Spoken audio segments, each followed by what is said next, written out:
raise your glass up high. Turn it up, it's time. Tall boy on the line. Everything will last. Raise your... Welcome back to episode 286 of the Tall Boy Radio podcast. And we are honored again to be joined by one of our favorite guests. We'll get to him in just a second. But Gaz, how are you doing? Okay, I thought you were on about me then for a minute.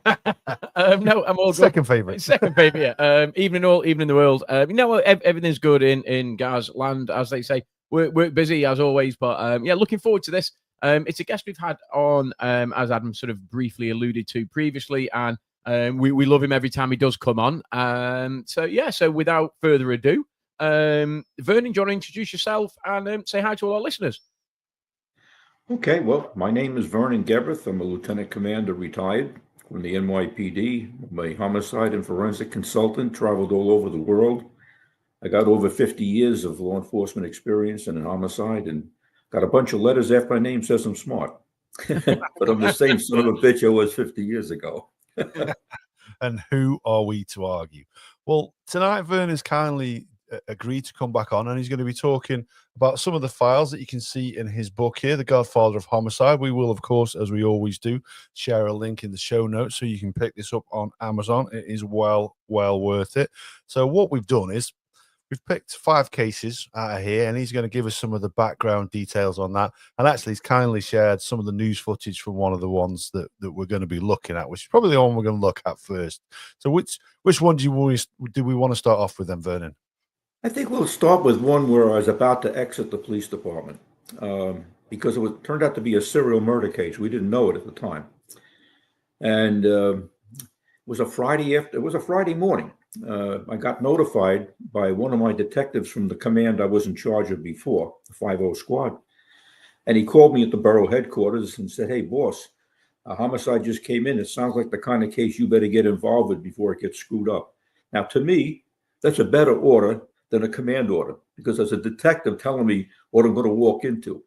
And I jumped into my car. I took 2 of my detectives driving my car, and he came in with his partner. Ironically, we arrived at the same time.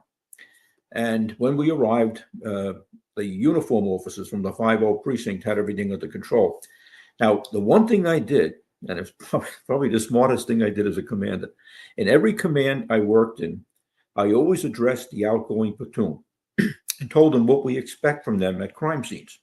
I would give them crime scene sign-in sheets. I would give them notes. I had a code word for them. When you guys get to the crime scene, I want you to adapt. ADAPT. And then I tell them, A means make an apprehension if you can. D, detain everybody. A, make an assessment what you can control. P, take notes. P, protect. And T, take notes. And that's exactly what they did. And as a result, we had an exquisite crime scene under control when we arrived. And of course, now we're going to find the crime scene. We walked into hell. This poor woman, 68 years of age, had been stabbed 94 times. She was in a wheelchair. Wow. It was a bloodbath, blood all over the place. And of course, we're doing the walkthrough, very careful not to disturb any evidence, not to step on any blood, etc. And while we're in the crime scene, the phone is ringing, ringing, ringing. And the cardinal rule is you don't touch a phone in the crime scene. Yeah. Okay? Because it could be evidence. There could be fingerprints on it, etc. So letting the thing ring, ring, ring. And I take one look, I go, man, this is a major case. I want all detectives in the Bronx to respond to this location forthwith. Meanwhile, on that particular day, my fat chief, he liked to have these borough conferences, sit around and talk for 2 hours about nothing. I call him up. I said to him, "Listen, Chief, I'm not going to be at your conference." "Why not? It's very important." He says, "No, it's more important you get your ass up here." "What? What are you talking about?" I said, "Well, let me explain something to you. The chief medical examiner has been here, the borough president, the district attorney, and every big shot in the county is here, so it might be smart for you to come up and show your face." He was pissed. Meanwhile, I established a temporary command in the basement so we could have communication. Don't forget, we didn't have cell phones in those days. So we're setting up communications. And of course, It doesn't take long for the media to descend on it like a bunch of vultures coming in. But they can't get near the crime scene because I got perimeter under control. The crime scene itself, I immediately saw this as a push-in robbery. Now, let me define that for you, because a push-in robbery is a term that we use in New York City. And what it comes from is, years ago, the thugs in the neighborhood, knowing that the elderly would be by themselves or they got their Social Security check, they would come knock on the door. Now, the people would reluctantly open the door with the chain lock, the look. They, boom, come through the door, knock them back, assault them, rob them. So it's called a push-in robbery. So I immediately designate this a push-in robbery based on the circumstance. He's out of the wheelchair's on the side, and it's a horrible scene. We're not going to show pictures. I'll just take my word for it. It's horrible. Yeah. Anyway, the cops did such a good job. They not only secured the scene, they secured the hallway and the entrance. So when things finally calmed down and we're doing the walkthrough, we can see that there's blood on the door. The offender was loaded with blood. Yeah. And we find blood drops going down the stairs to the floor below, and there's a partial palm print in blood by the elevator buttons. I'm saying, well, that's how they got out. Because if you get into the basement, this is a very big building. This is a complex of 7 major pre-World War II buildings with a big giant courtyard. Every building has their own separate entrance and a buzzer system. So based on what I'm looking at, I'm assuming that the victim probably buzzed the person in, expecting somebody. But we don't know anything about it yet, which was in the early stage of the investigation. About 40 minutes into the investigation, the uniform officers tell us we're detaining an African-American girl. She's a healthcare aide. She's coming here to work. She's supposed to be here at 10 o'clock. I says, hold on to her. Send a couple detectives down to question her. Hey, boss, she's very, very nervous. Good. Bring her in, make her more nervous. She got information we wanted. They bring her in. Meanwhile, I'm handling the crime scene. I notify crime scene unit. I'm hoping to find microscopic evidence if we can. In the interim, my fat chief shows up, Rotundo. I said, you can't go in there, chief. Why not? I'm the chief. I said, no, because you're going to walk in and you're going to disturb the evidence. We're looking for microscopic evidence. Only the crime scene people are in there. Then what am I doing here? You're showing your face. He takes off. He's all pissed off at me. He goes back to the command, and sure as shit, the police commissioner's office is calling up because of all the pressure from the politicians. What do you know about this? Why, I was just there, Commissioner. Covered his ass. Oh, my God. So, I don't have a clue at this point, except I think it's a push-in. Meanwhile, that phone's ringing and ringing. So I look at my detective. He looks at me and says, hey, Kevin, pick up the phone, find out what the hell's going on. This woman on the phone identifies herself as a Med Alert operator. Now, we don't know anything about Med Alert. Never heard of it. This is prior to the commercials. Help me, I've fallen, I can't stand up. Before those commercials. So she's trying to tell the detective, I called 911. I called to report this. So doesn't want to give information. So why did you call? Because she was calling for help. Well, who are you? He's going through all these different things. And so finally, it dawns on us that somehow she knew this. Now, in the meantime, I'm getting calls from the precinct. There's a woman in Far Rockaway, Breezy Point, New York, 2.5 hours away from the scene, wants to know how her girlfriend is, if she's okay. I said, how does somebody in Rockaway, New York, know about this homicide in the Bronx? We're completely out of the loop, all right? Because the Med Alert operator, after she notified the ambulance, she notified next of kin. Right. And she's continuing. She's doing a good job. In fact, later on, I will write her up for a civilian commendation. She did such a great job. So anyway, now she's talking about, you should find this Med Alert device. It looks like a remote. And sure enough, by the woman's body is this plastic remote type of device. As I'm looking at the body, I noticed that her right wrist is almost severed. Her left wrist. She was left-handed. She was holding on to that like a lifeline, screaming bloody murder, screaming for help. And the perps know that somehow this thing is making that voice come through the apartment. Yeah. And now I understand that this thing's pretty loud. People in the building should have heard it. but nobody wants to get involved. All right, this is your standard New York City, residents. Well, I don't know nothing. I didn't hear nothing. Now we'll take care of that later. So in the meantime, the detective gets the phone number of the Med Alert operator. Here's the problem. The Med Alert operator was based in Nassau County. That's a county outside of New York. She cannot dial 911 because it's not in the same county. She has to call the general information number of the New York City Police Department. Now, if you wanted to have a bad day back in the 80s, call the general number of the NYPD and get some lunatic or some unhireable, all right, on the phone. So she finally gets through. Now, she'll be interviewed later. I just want to run down some because I can't remember all the times and dates, but at 0846, the Med Alert operator tries to notify 911 from Nassau County. She hears cries for help, but cannot get a response from the woman because she's screaming. This conversation of screaming went on for almost 3.5 minutes. Wow. Now, as she turns the console, she's now dialing the police. She doesn't hear the rest of this woman dying because she's trying to get through to the police department at 0847. From 0847 to 850, they finally get someone to answer the phone. They start questioning her. Who are you? What's a Med Alert device? What is asking all these questions? The woman is dying as this is going on. This is very upsetting after the fact. I don't know this now, all right, at the time. Anyway, at 0900, she notifies the next of kin in Breezy Point, New York. At 9:15, she's been trying to call the apartment to let us know that she has a tape of everything that took place. But she can't get through because the phone is off the hook. It's being processed for evidence. And she wants to tell us that she has this tape. So she tries to call the NYPD at 9:45. She can't get through.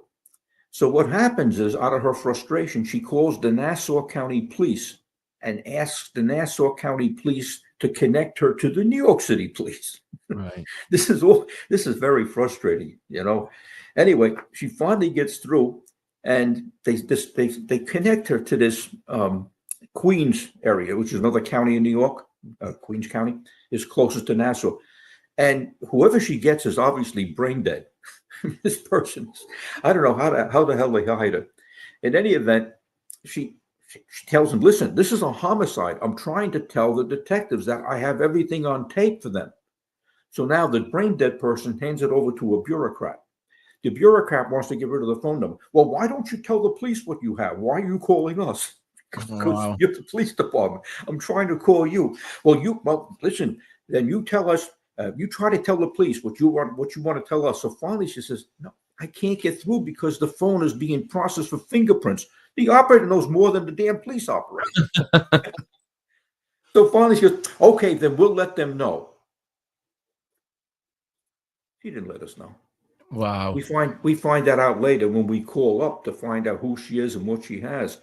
That's when I want to write all these bastards up. Except when I wrote them up, I got in trouble.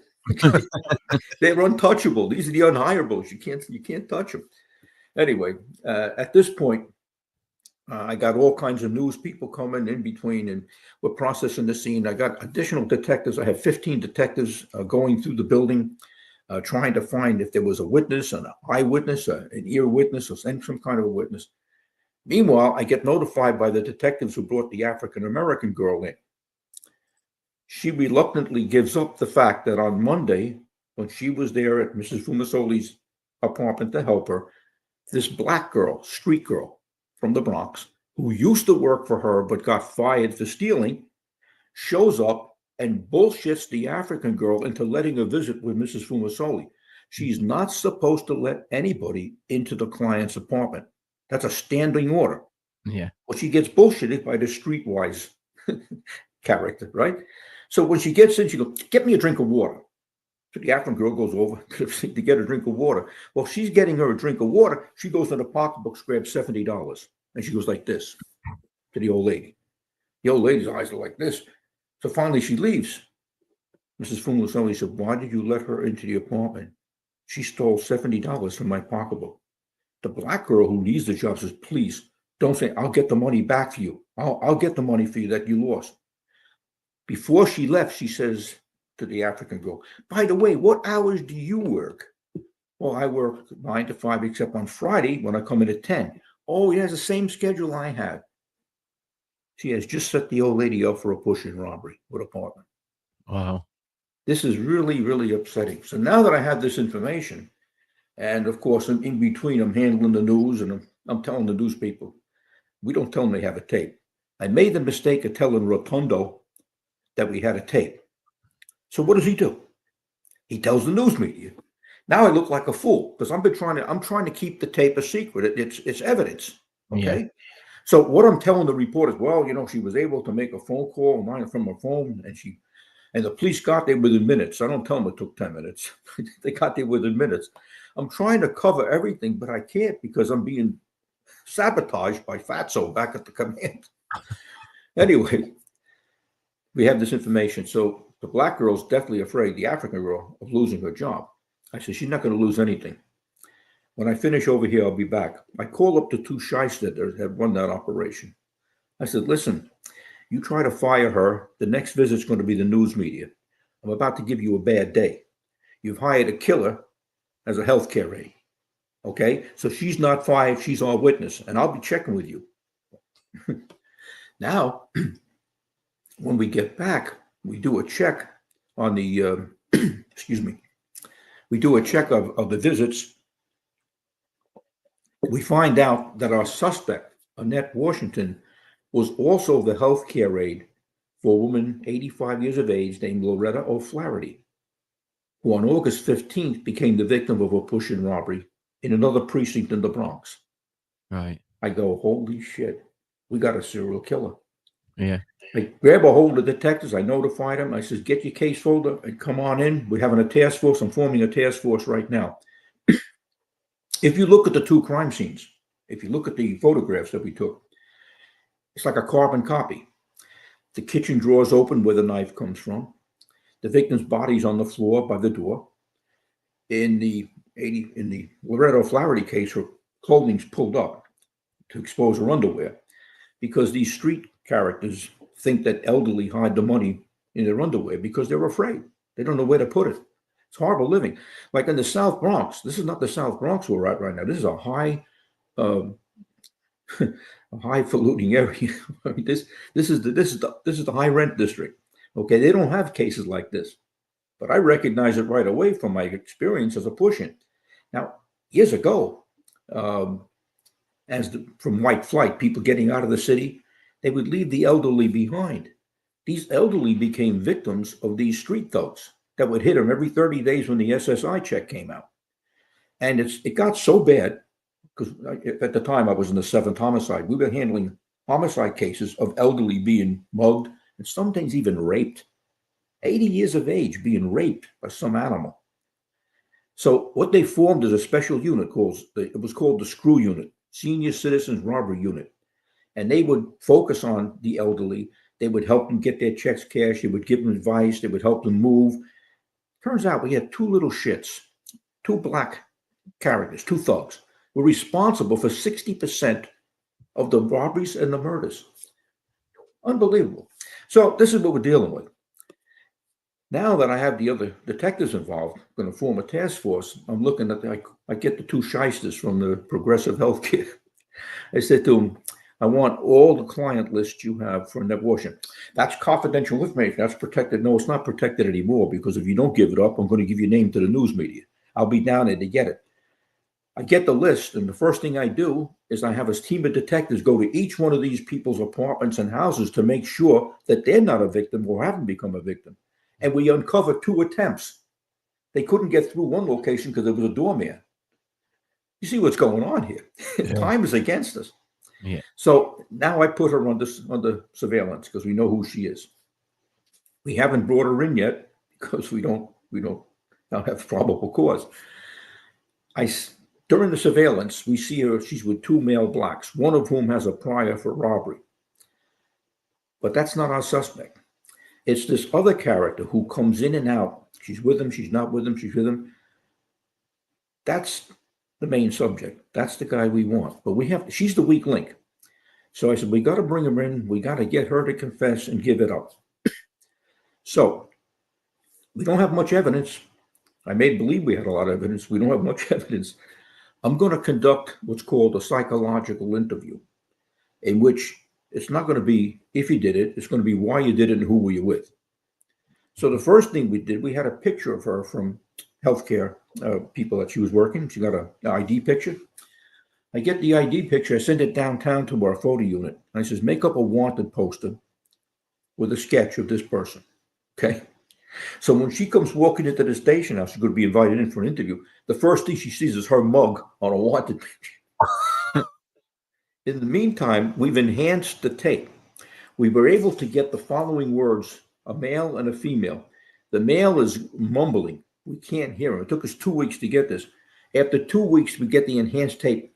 I ain't doing it anymore. I ain't doing it anymore. It's a female voice.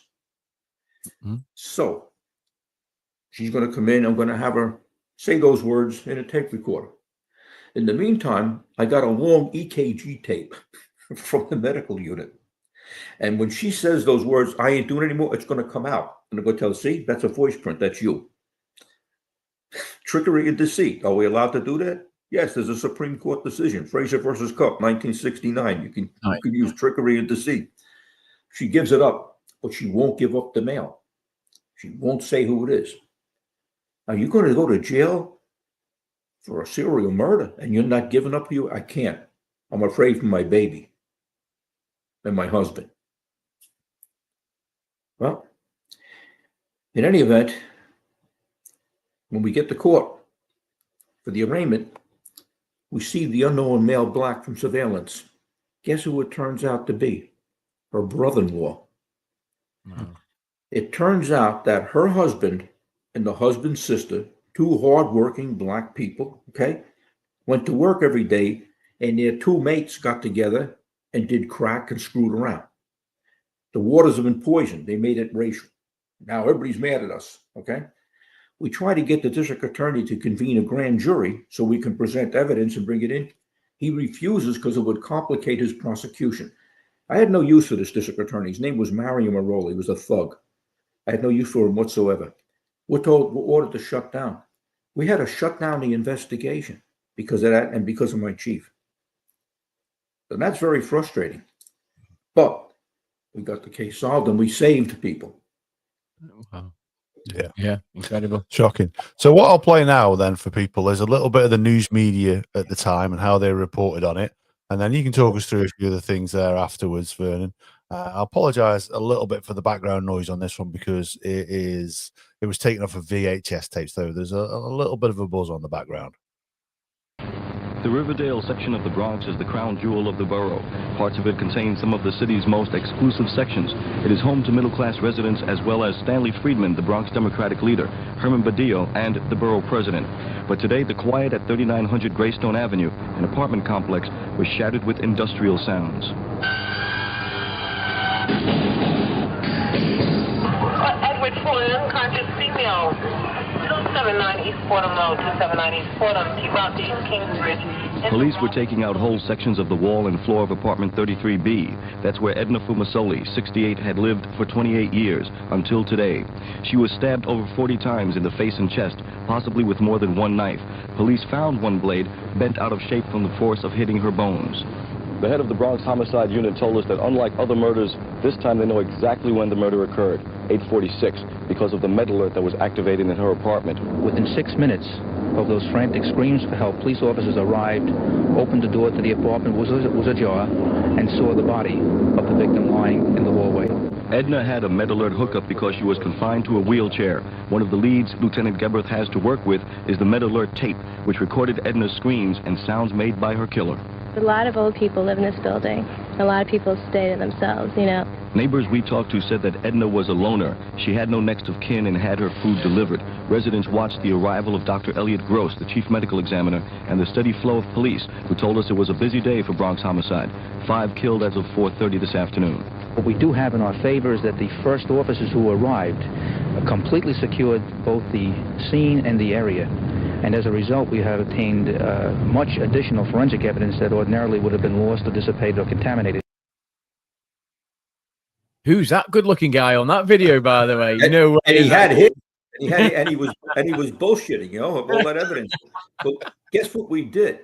When we found out how MedAlert worked, I had the MedAlert people come down to the apartment and reconstruct how that would happen.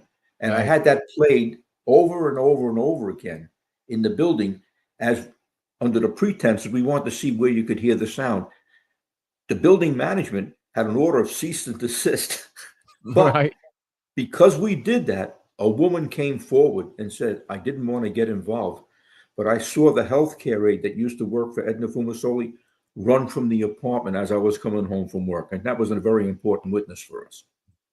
But I tried every tactic I could think of. I mean, it's just very frustrating. And that wasn't the only, we had 5 homicides that day, but this was the main one. Some of those others I'd call misdemeanor murders, okay? 2 drug guys killing each other. I don't get too upset about that. Yeah, they're fine. They can sort themselves out. It's not a problem. So when you talked about like you tried everything in your armory, in your arsenal to sort of the dirty tricks, the underhanded tactics, was that something that sort of regularly occurred? Was that going on all the time? And it affects you trying to trick people into saying various things or seeing various things or hearing various things? Because you hear on TV and you see, you know, oh, there was payoffs and there was tip-offs and we've got informants and money was going left, right, and center to various people. Was that really the case? Well, smart detectives has been the case, but I was always thinking out of the box. I mean, that psychological thing with the tape and the EKG stuff, that was me. I mean, I like to be, you know, different. But good detectives have been using those tactics for years. Okay. Yeah. And that's why at the scene when I'm being interviewed, I said we have a bunch of evidence that we recovered. We had nothing. You know, this is before DNA, before microscopic evidence was as efficient as it is today. Yeah. I mean, this is like working under really different rules. But it was a successful investigation, and we got who we had to get. I just feel bad that we couldn't get the mail. Yeah, sure, yeah. Yeah, that is a shame that someone basically got away with murder. That's the politics. But we saved potential victims because we got that list of other people she worked with. Yeah. Just to ask you something then about the semantics of that. So, you know, so we knew that there was another murder that had taken place. So you described that as a serial killer then, and a serial is just 2 then, is it? Absolutely. The FBI says 3 because they're the FBI. They work in cubicles and little offices. Okay, they're not in the real world. In the world of the police, in Homicide Town, where the murder cops live, 2 is a series. And if you remember, way back when we had that conversation about Lancashire, England, and the Colin Pitchfork case, remember Scotland Yard on the second murder called it a serial murder? Yeah. Right. First it was Linda Mann, then it was Dawn Ashford. Okay. They call it a serial murder because they're sharp. Because if you're a homicide cop, you can't wait around for 3. Yeah. And they finally changed the rules, you know, on that. Okay. After I made a big stink and I was publishing textbooks and I was going on television, they finally agreed, oh, yes, 2 is a series. So in terms of then, you know, a serial killer, because, you know, all the news stories and serial killer gets a little bit more notoriety, a little bit more sort of news time and airtime. Is there a different response, I suppose, from the police when all of a sudden it becomes a serial killer? Or is it just well, we've got this homicide to deal with and we've got this homicide and actually the MOs look quite similar. We'll call it a serial killer, but then we'll still just keep trying to solve them individually? Or is there like almost like the FBI comes swooping in and go, hey, we've got this sort of thing because it's now a serial killer? At what point are you still able to handle that? And at what point does it get almost too big for you to handle? That's an excellent question. And the answer is it's in our jurisdiction. It's not an FBI case. You know, if you cross state lines or if we're stupid enough to ask you to come in, that's the last people I'm going to invite in. Yeah. All right. We have the expertise. I mean, the New York City detectives are the best in the world. Let me tell you something. Yeah. And under the circumstances that they have to work, especially today with the woke crap and you see who's running for mayor in New York City? There isn't one person there who should be mayor. It's scary. It really is. Just one question then, Vernon. You mentioned about sort of, and we might have covered this previously, sort of state lines and stuff. So if there was a murder within your jurisdiction, and then there was a murder in a different jurisdiction that had it very, very similar MOs, and effectively you would later find out to be serial killers, would you guys share that information, or would it effectively, is it somebody that you know, the FBI comes in and put 2 and 2 together, sometimes make 5, but add 2 and 2 together, make 4, say, right, actually, well, your precinct needs to talk to this precinct in a different place because actually that sounds very similar. How often would serial killers be missed because that information is not shared across state boundaries as such? And that's an excellent question. And I would suggest years ago, it probably most of the time it was missed. But Right. today computers, we have computers now, we have data, we have everything that goes into a computer, so it pops out. Back in the day, it wasn't like that. And I can talk about a case. I don't want to take up time, but perfect example was a serial killer who was working in New York and New Jersey, and nobody was talking to each other. But after the fact, when I put it together, it was quite apparent. I'm talking about the Midtown Torso case. It was quite apparent that had we conversed with each other, we would have had this guy earlier. Right. So it's an excellent question. And then the other thing is, traditionally, certain agencies don't want to work with other agencies. You got to get past that crap. And I insisted, and when I was commanding officer of the Bronx, I didn't want to hear anything about that's my precinct case, that's your precinct case. Oh, no. It's one police department. I don't want to hear that shit. You're all going to get credit, okay? You share. Yeah, and ultimately, that you know, there's a victim and there's a perpetrator that we need to catch, and who gives a flying fuck whether or not it's you guys that catch him or we catch him? It's a perp off the street, and hopefully more people are safe. Surely that's the response that you would want, rather than, well, we need to make sure we get him first because we want all the credit. Blah blah blah. Yeah, bullshit to that. Listen, Gaz, that's called people being people, and I'm in the people business a long time. Okay. Yeah. Definitely. So that was one of the first cases that jumped out of your book at me. So definitely, if anybody's listened to this, well worth picking up the book because there's many cases that I had to choose from. Another one that jumped out, and I'll give you the headline then: Great Dane eats slain master's wife's face. That was a horrible case. My God, I tell you, that involved a dope dealer, a Spanish dope dealer living in the confines of the precinct that I was the commanding officer of detectives. And what happened is, on a Monday, people in the building are complaining about a foul odor coming from the apartment on the 5th floor. Now, usually what that means is somebody's dead in there.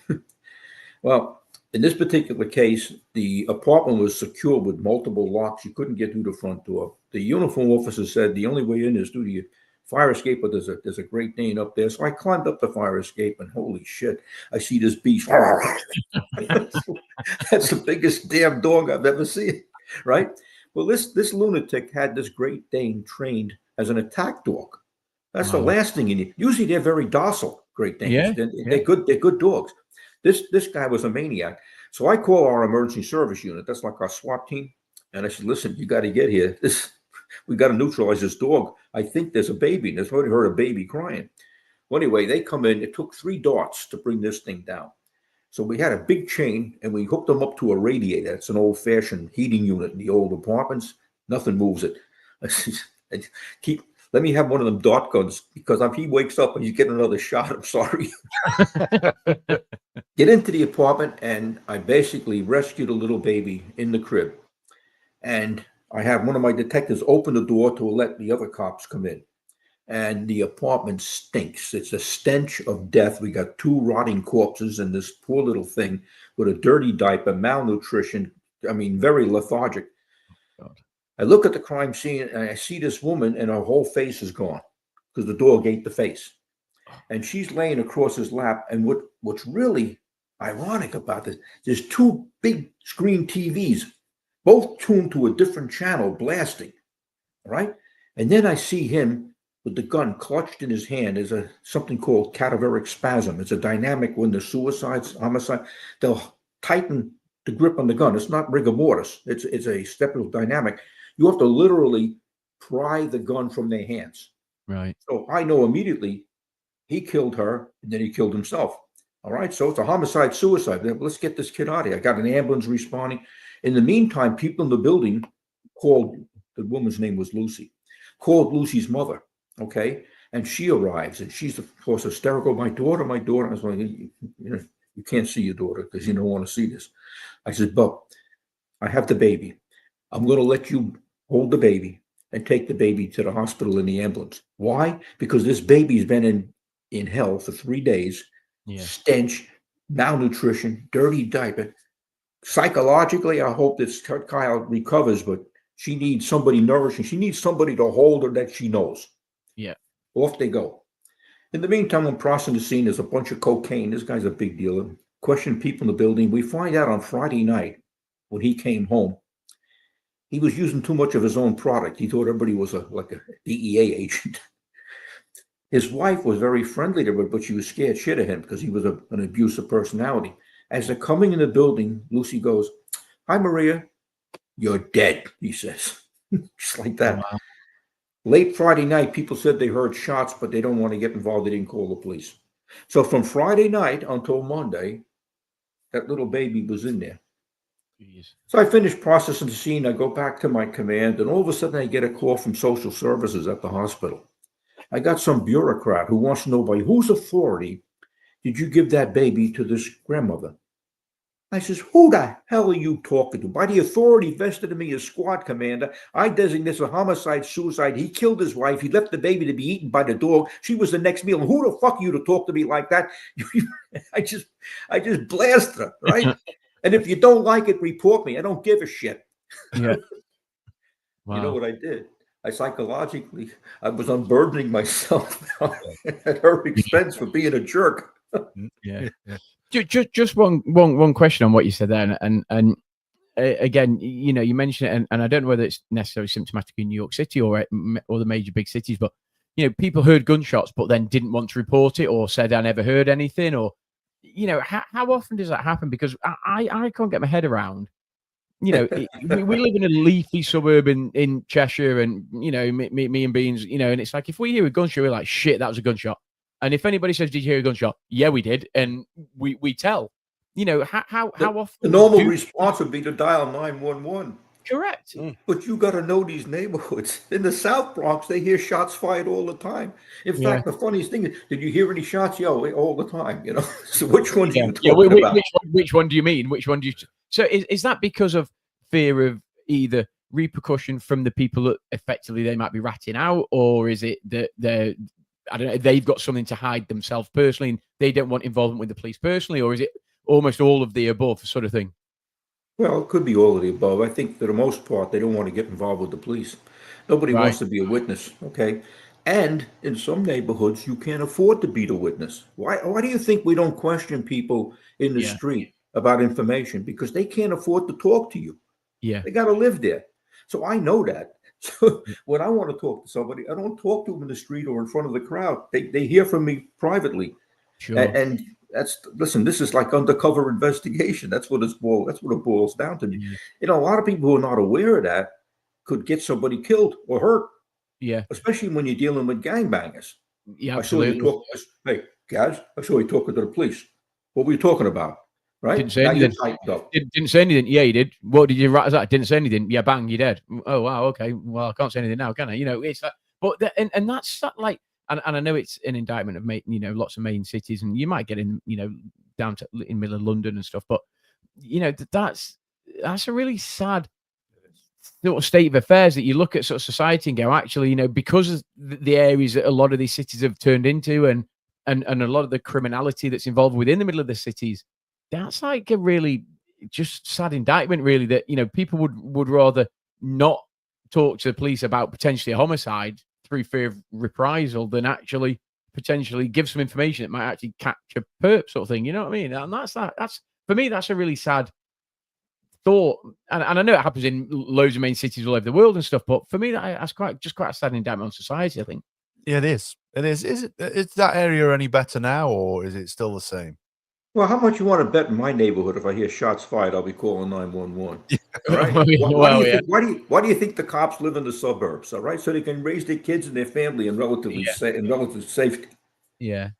Wow. Yeah, fair comment. And do you know whatever happened to the little girl? Did she end up with a grandmother? Oh yes, she did. She did. Absolutely. After I blasted that person, I got a call from some person who was in charge of that social service agency apologizing to me. I'm not surprised. So we'll take another look at another case. I've got a feeling we might not fit all five. No, maybe not. But hey, opens us up to another episode, so I'm not bothered about that. 100%. So the other incident I wanted to talk about was actually two incidents that were linked together, and that's the bathtub torture case. Oh, that's a horrible case. Oh my God. I was still in the 7th homicide when that came in. What happened is we got a call about 10:30 at night from the 44th precinct, which is in the South Bronx, reporting a homicide, a male victim in a tub. Well, there's going to be a lot involved in that. The bottom line is the guy in the tub was a decent, hardworking gentleman, 40-something years of age. He was a building superintendent in Manhattan, and he lived in the South Bronx. Now, the building he lived in is kind of interesting because most of the buildings around the area were either abandoned, burned out, or drug dens, okay? The building he lived in was occupied by all hardworking, decent Christian people, a bunch of Jehovah's Witnesses, okay?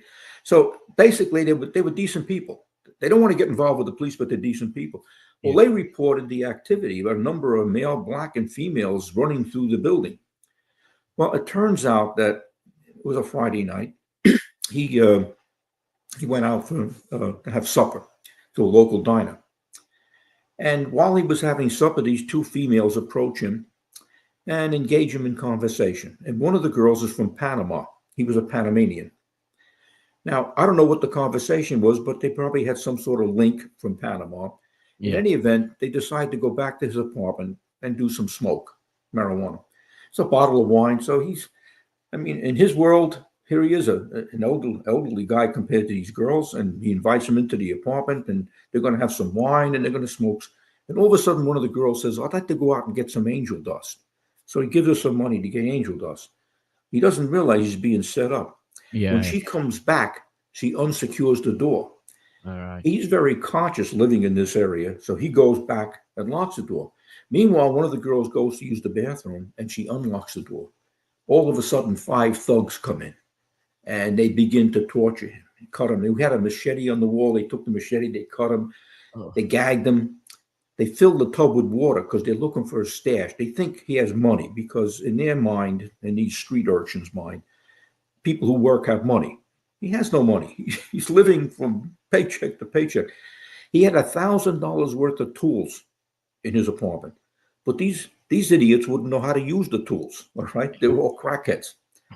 So they begin to ransack the apartment, the stereo, the TV. They begin carrying stuff out, and the people reported. So we had some witnesses, and ironically, it turned out that one of the women recognized one of the girls from high school. She went to high school with her. And so she has an idea of what her first name is. And we're going to go later on, we're going to go to the high school, get the yearbooks, and we're going to do all that stuff. But in the meantime, I had called for all the detectives available because I want this place, I wanted to see if we get any witnesses. While I'm at the scene, we get a report of another homicide. It's a typical South Bronx. They're shooting at a pool hall. I can't release my people because we're up to our neck in homicide. So I send the night watch. Listen, you handle that case, and when the morning comes in, I'll give it to somebody else. The night watch goes, and the guy's at the hospital. He's dead in Manhattan. But they questioned the family, and the family says, yeah, well, he was with his friend Dennis, and he's in Lincoln Hospital in the Bronx. Oh, he's uncooperative. Oh, yeah, he's about to become cooperative. You're a material witness. So we grab him, all right? So now we find out a day later that these homicides are related. You know what the shooting was about? Who gets the proceeds from the apartment they just ransacked? Wow. Life is cheap in the Bronx, okay? Now we put a joint task force together. In the interim, we get the girls. We got the girl from the high school first. The other girl from Panama, she's 15 years of age. She's a street girl.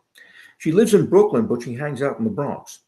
Well, we get her identification, and I call up the mother, right?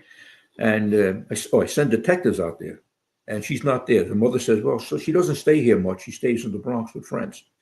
Well, here's our cards. About 20 minutes later, she shows up. The mother calls the precinct. Oh, she's here. Good.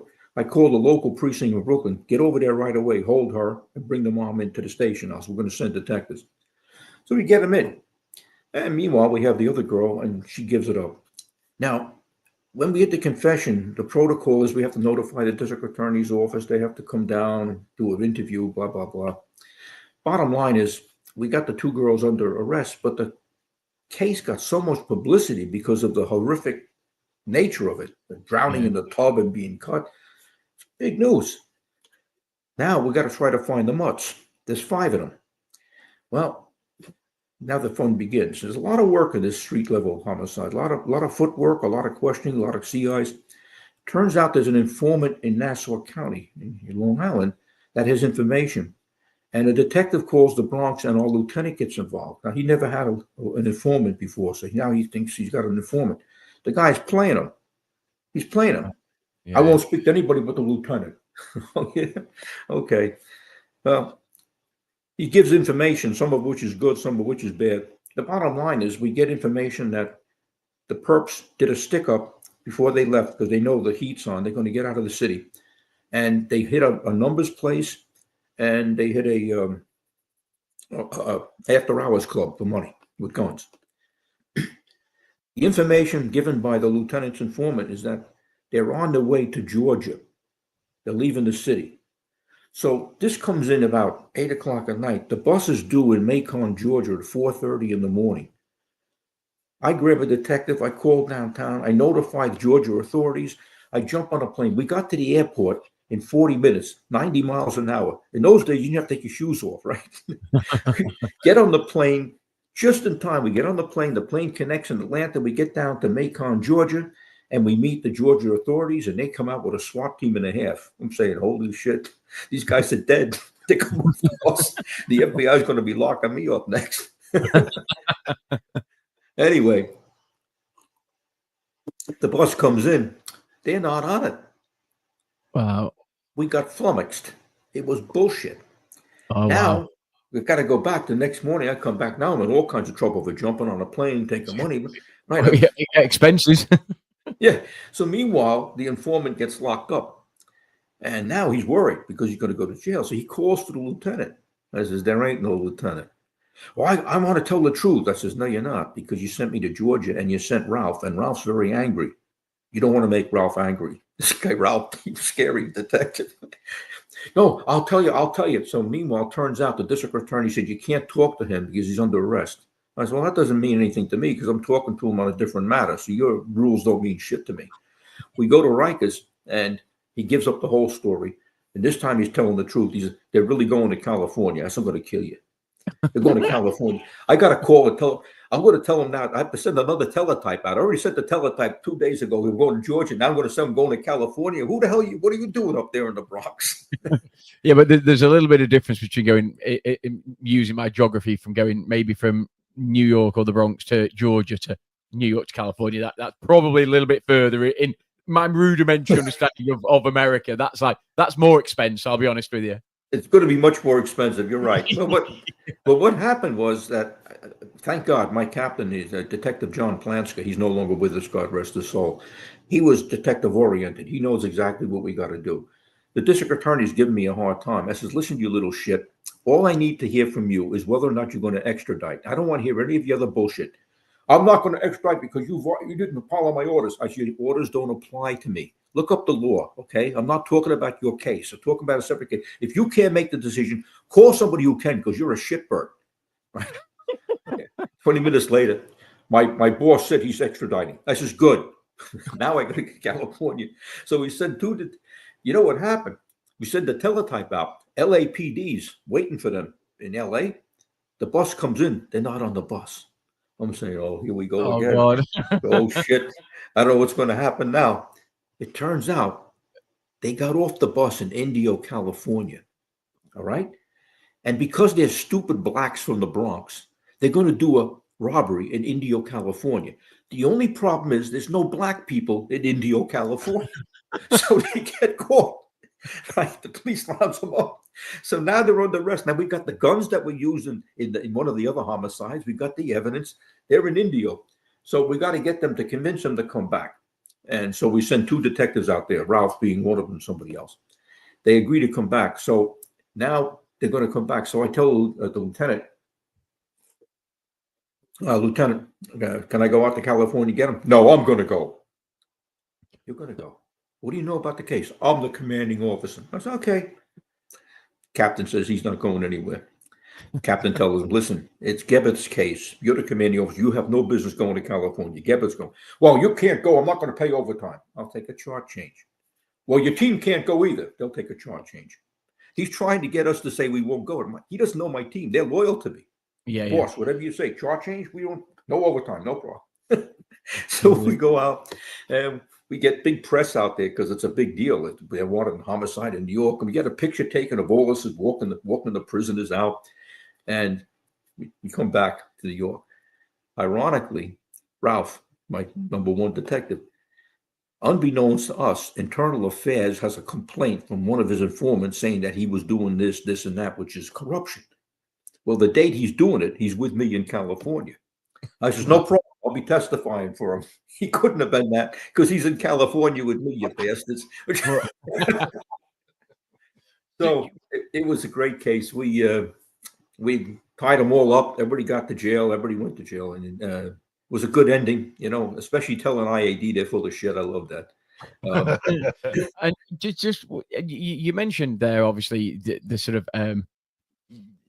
the positives and potentially some of the negatives about using informants, and I am genuinely intrigued about, like, how often were informants used, like how reliable was the information that they provided? Were they, some of them, just after a quick buck, and you know, and if the information was seen to be not reliable, were they then automatically sort of banged up? So, because again, there's a perception in various, you know, TV shows and films and this and that. It's that, oh, you've got, everybody had informants and the informants were everywhere. And was that really the case? And did you have informants? Did you have go-to people? Let me tell you something. We could not do our job without informants. We're talking about street level people. Now, these people are not priests and nuns and stuff, okay? They're doing something wrong. The trick is to keep them under control. Now, we have professional informants that are paid, okay? That give information, and we have informants who are working cases off. Right. But the informant's reliability is determined by you corroborating independently what they're telling you. Right. Okay. Okay. So you have to independently corroborate what they say, so that you, when you go to court, you have a reliable informant. Yeah. And we couldn't work without informants, especially with drugs. Oh my God. It's a whole different world. And is that because the network that, you know, the cartels or whoever it is develop, is that because they're so close knit that literally the police just can't get in there, just have no info, and you just rely? How does somebody become an informant, I suppose? Because I'm genuinely intrigued about, is it somebody that you turn and then they work for the police? Is it somebody that you might have on a petty crime that say, well, actually, we'll forget this if you then work for us and you do this? How does that? Oh, slow down. We don't authorize crime. Okay. Let me back up a bit. You know, but how does that work? I've handled informants my entire life as a detective and as a detective sergeant, and I had some really, really good informants. Some informants I had to help because they had an alcohol problem. Okay, I got them into AA, but I had one informant when I was in Harlem. He was unbelievable. I don't know how he got his information, but he was good. The problem was that if he went on a binge, you couldn't find him. And we were in the middle of a major narcotics case, and the case is going to get thrown out if he doesn't show up. I had to go down and get him out of a Tennessee holding tank and get him back to New York.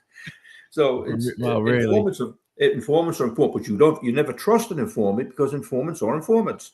Yes. Right? Yeah. Okay. Yeah. That's a very thin line. Yeah, and it just fascinates me that, as I say, you know, the perception on TV, film, etc., is that there's lots and lots and lots of informants, and actually, what you're just saying is effectively, yeah, that's the case, because a lot of the cases that you might come across, you wouldn't have any chance of sort of solving or getting any information without them, and that's intriguing to me. It is intriguing to the general public, because they don't know how it works. But if we're working a major case and we have information, say we have information enough to get a wiretap or eavesdropping, that's going to corroborate what the informant's saying. We don't tell the informant that we have an eavesdropping or a wiretap. We don't tell them what we have, because they're being tested as they're working. Okay, because we have to maintain the integrity of the investigation, paramount to all investigations. Because if you have a bad informant, you've got a bad case. Yeah, right.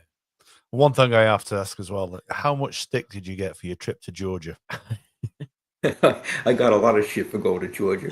I got the only good thing about going to Georgia is when we were down there and nothing came. So they opened up the evidence lock and we all had some good bourbon. And we had a good Georgia breakfast. And I went back and I got beat up for leaving the city, going on a plane. And, Well, I was going to say, did you go on a midnight train to Georgia? But then that's a whole different song and everything else. But I was like, well, sorry, I had to get it in. Sorry about that. it wasn't the midnight train. It was the midnight plane. Cool. I like California. I had never been to California. It was very nice. India, California, the palm trees and the weather and everything.